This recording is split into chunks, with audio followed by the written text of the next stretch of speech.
O Senhor esteja convosco. Ele está no meio de nós. Proclamação do Evangelho de Jesus Cristo, segundo Lucas. Glória a vós, Senhor.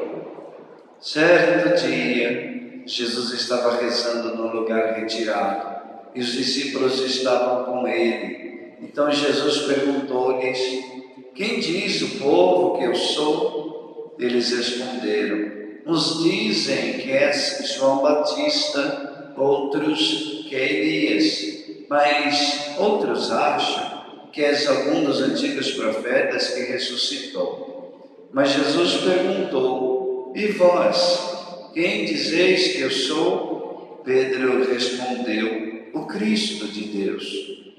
Mas Jesus proibiu-lhes severamente que contassem isso a alguém e acrescentou: o Filho do Homem deve sofrer muito, ser rejeitado pelos anciãos, pelos sumos sacerdotes e doutores da lei, deve ser morto e ressuscitar no terceiro dia. Depois Jesus disse a todos: se alguém me quer seguir, renuncie a si mesmo, tome sua cruz cada dia e siga-me. Pois quem quiser salvar a sua vida, vai perdê-la. E quem perder a sua vida por causa de mim, esse a salvará. Palavra da salvação. Glória a vós, Senhor. Pode sentar-se. Louvado seja nosso Senhor Jesus Cristo. Para sempre seja louvado.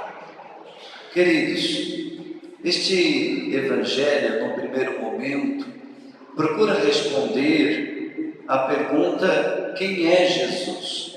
Por isso, Jesus pergunta aos seus discípulos: que dizem o povo que eu sou? E depois Jesus se volta para os seus próprios discípulos e pergunta a eles: e vós, quem dizeis que eu sou? Então aqui Pedro manifesta a sua fé, mostrando assim que toda a igreja deve manifestar a mesma fé na pessoa de Jesus, como o Cristo, o esperado, o ungido, o Salvador. Depois, o texto do Evangelho de hoje nos traz uma mensagem a respeito de quem são os discípulos de Jesus. E as duas coisas são interligadas. A minha visão de Jesus determinará a maneira como eu sigo a Ele.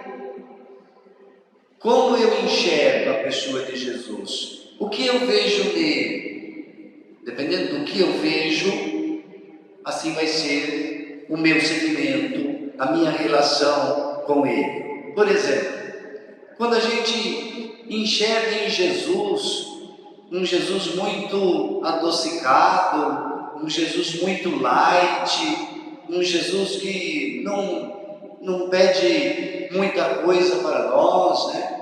O Jesus que passa a mão em nós independente de qualquer coisa, mais ou menos como a gente vê na televisão, né?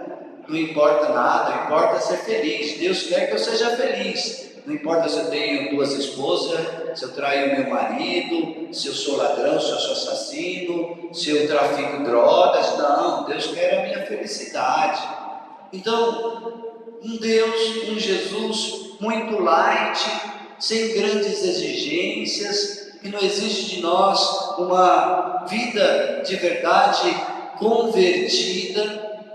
Quando eu vejo Jesus assim, naturalmente a minha atitude para com Ele vai ser dessa maneira. Uma vida sem muito compromisso, uma vida sem muita conversão, uma fé às vezes misturada com tanta bobagem que a gente vê espalhada por aí.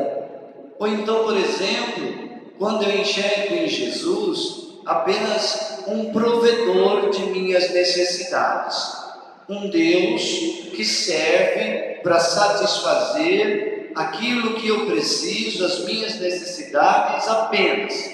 Então, eu estou doente, eu vou para a igreja, e quando eu sarar, está tudo bem, eu posso viver a minha vida normal, né? Ou então, eu estou desempregado, eu vou para a igreja. Quando eu consigo emprego, não tenho mais tempo para rezar, não tenho tempo para ir na missa, né? Estou cansado, domingo eu tenho que descansar. É o único dia que eu tenho para descansar é aqui na igreja, né? Então, um Deus que serve apenas para prover a minha necessidade. Eu estou com um problema familiar, então vou rezar, vou na igreja. Mas depois que resolve o problema, o meu compromisso com Ele também acaba. Então, dependendo da maneira de como eu vejo Deus, de como eu vejo Jesus, vai ser a minha atitude, o meu comportamento. Por isso é necessário que nós hoje nos perguntemos sobre essa relação e, sobretudo, o que é ser discípulo de Jesus, o que implica, o que é necessário, qual é a postura fundamental que eu tenho que replicar na minha vida para dizer que estou sendo discípulo de Jesus. Isso fica muito claro no versículo 23 do Evangelho de hoje.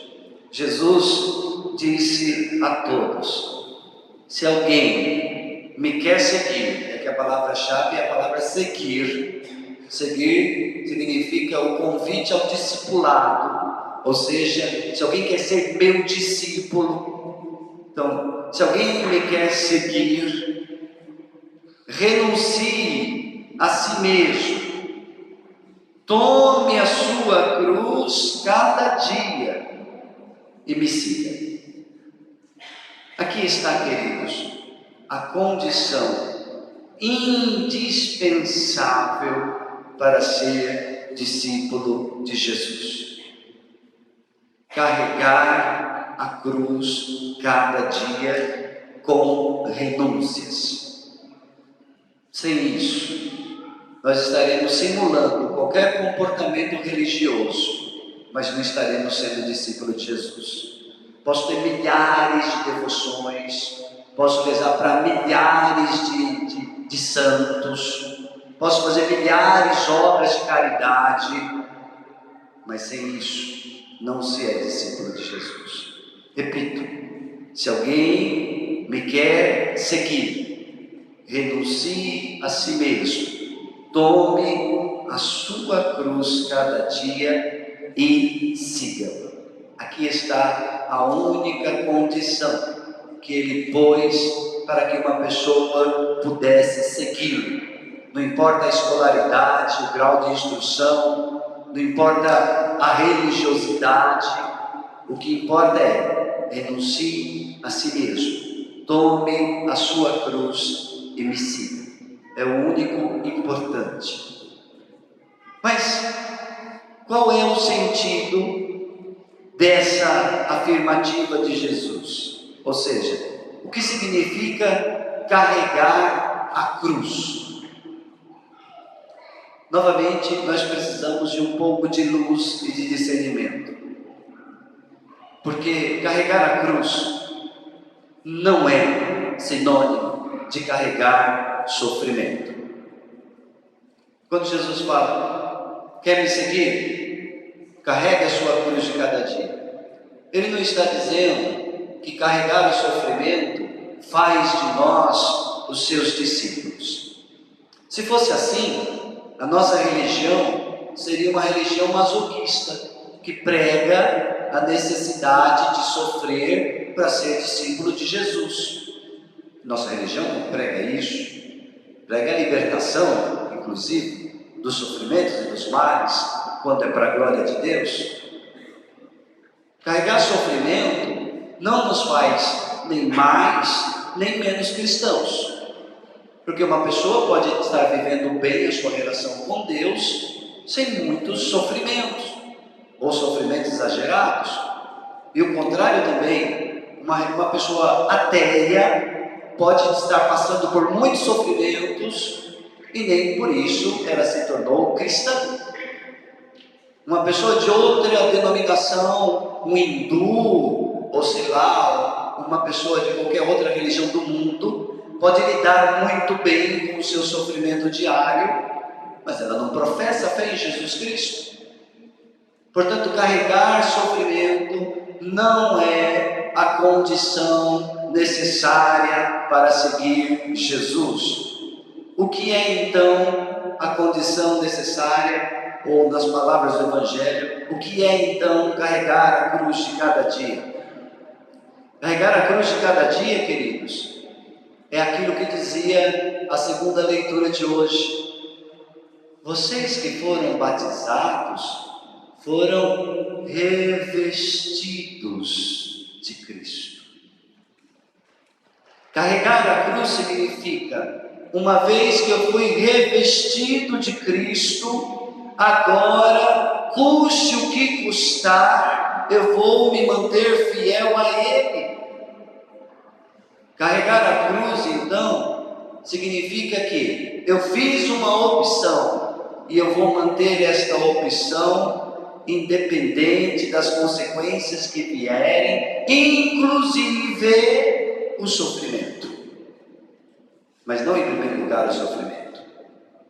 Quando a gente abraça, quando a gente se reveste de Cristo, muitos sofrimentos nos advêm. Muitas rejeições vão acontecer. Ele mesmo passou pelo sofrimento, e muitos. Mas com consequência. Repito, não somos masoquistas que gostamos de abraçar o sofrimento. Não. Mas, porque nos revestimos de Cristo, haverão consequências, e essas consequências, inclusive, serão o sofrimento. E nós, ao carregar a cruz de cada dia, ou seja, ao perseverar nessa escolha, e mesmo naquilo que são as consequências dessa escolha, nós estaremos carregando a cruz de cada dia. Portanto, carregar a cruz não é necessariamente sinônimo de dor ou sofrimento, mas aceitá-los por causa do nosso seguimento fiel e perseverante no Senhor. Às vezes, o nosso sofrimento acontece justamente por causa das renúncias que nós fazemos, porque queremos permanecer em Jesus. Sim, haverão sofrimentos por causa de renúncias. Nós todos, quando falamos de renúncia, devemos entender que há uma escolha fundamental que deve nos reger, a escolha de nos manter fiéis, a escolha de nos manter unidos, e por causa dessa escolha, nós teremos que renunciar a outras. O renuncie a si mesmo significa isso. Não mais ser os meus interesses, os interesses predominantes. Renunciar a si mesmo significa agora não são mais as minhas escolhas que me beneficiam, que me causam prazer, que tem que vir em primeiro lugar. Renunciar a si mesmo significa agora eu escolho por causa do Senhor, porque me revesti de Cristo e quero fazer a vontade do Senhor. Por exemplo, muitas vezes nós precisaremos renunciar às nossas rebeldias interiores, porque às vezes a gente não se manifesta rebelde com as nossas atitudes, mas todos nós trazemos rebeldias interiores, como, por exemplo, quando nós passamos por uma doença. Quando a gente passa pela doença, se vê sofrendo, vem logo a primeira pergunta: onde está Deus? Cadê Deus na minha vida? Eu que rezo todos os dias, rezo o terço de Nossa Senhora, vou à missa todos os domingos, por que, meu Deus, esse sofrimento na minha vida? Isso é uma rebeldia interior, e é isso que nós devemos renunciar. Tudo aquilo que nos distancia, que nos leva para longe da nossa fidelidade, do nosso permanecer em Deus, nós precisamos renunciar e continuar carregando a nossa cruz, ou seja, fiéis, unidos, revestidos do Cristo, custe o que custar. Alguns sofrimentos, queridos, acontecem na nossa vida de modo que nós não podemos evitar. Acontece. Às vezes sofrimentos que nós não procuramos, situações que nós não temos culpa, mas sofrimentos que vêm e que ficam na nossa vida. O que nós devemos fazer? Neste momento, nós precisamos iluminar o sofrimento. O momento de sofrimento precisa ser iluminado pela luz da fé. Quando eu tenho fé, o sofrimento que acontece na minha vida, ele ganha um sentido. Ou seja, eu permaneço unido ao Senhor, dizendo a Ele: Senhor, eu estou passando por esse sofrimento, mas eu passo unido a Ti. E eu uno o meu sofrimento que eu estou vivendo agora com o teu sofrimento da tua cruz, que o Senhor também, sem culpa nenhuma, assumiu por mim. Portanto, quando nós fazemos isso, nós damos sentido ao sofrimento, nós iluminamos o sofrimento, porque percebemos o Senhor junto de nós, não como alguém que está impondo um castigo em nós, né? Pensa então no seu momento de sofrimento, que Ele te ajude, te mantenha firme. Isso significa abraçar a cruz, carregar a cruz. Significa não se distanciar daquilo que te salva. Abraçar a cruz é permanecer unido a Ele, porque Ele te salva. Portanto, peça que Ele te ajude, que Ele te mantenha firme. Peça também que Ele te alivie.